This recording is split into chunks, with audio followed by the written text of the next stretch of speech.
Hey Ferrari, what you up to? Fighting around? Winning another season? Are you? At least you're not last, anyways come here. Meet Scuderia Ferrari, Italy's actual religion. If you're watching any racing series with a red car, good chance it was a Ferrari. Shit, wrong asset. There we go. I said good chance. They've had a distinguished history of being an amazing team, participating in Formula 1 ever since 1950.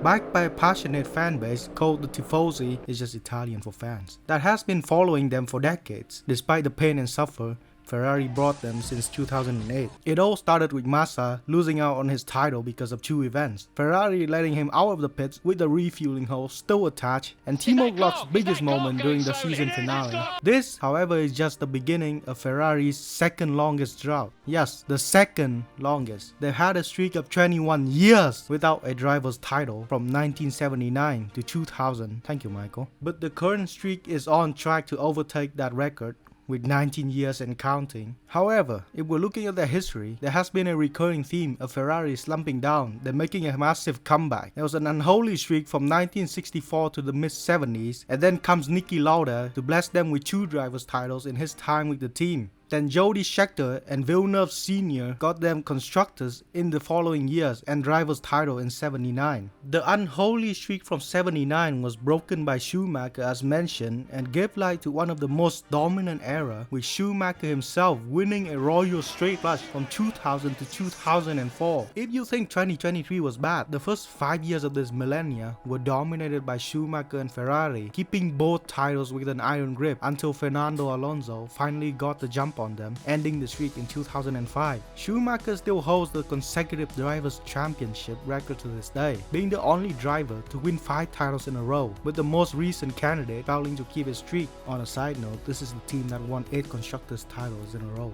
Now what could we take with this? The answer is simple. A long slump is always ended by a new driver coming to the team, followed by a big change in management, both of which has been fulfilled with the signing of Lewis Hamilton in 2025 and Fred Vasseur making changes to the team structure behind the scene, even bringing over personnel from their WEC counterparts to help with the new car and chassis, which we have already seen the results of. By now, dear viewers, I assume you are probably thinking, this is bullshit. 2025 was such a horrible season. They screwed for a long time. But let me dispel the thought. The personnel changes made by Fred Vasseur were only taking its effect later in the year. The 2025 car was a product of 2024, which means the rather positive outcome of 26 is only the beginning. It has been shown that Ferrari has a weaker engine compared to Red Bull and Mercedes, but they're keeping up with just their chassis. This means that they'll fly with an engine upgrade, coupled with the fact that their current drivers lineup is undoubtedly the most solid out of any teams on the grid, with their racecraft demonstrated in China and Japan. One of them, Charles Leclerc, is keeping a somewhat close gap between the much more dominant Mercedes drivers. So with the way things are going, is it finally our year?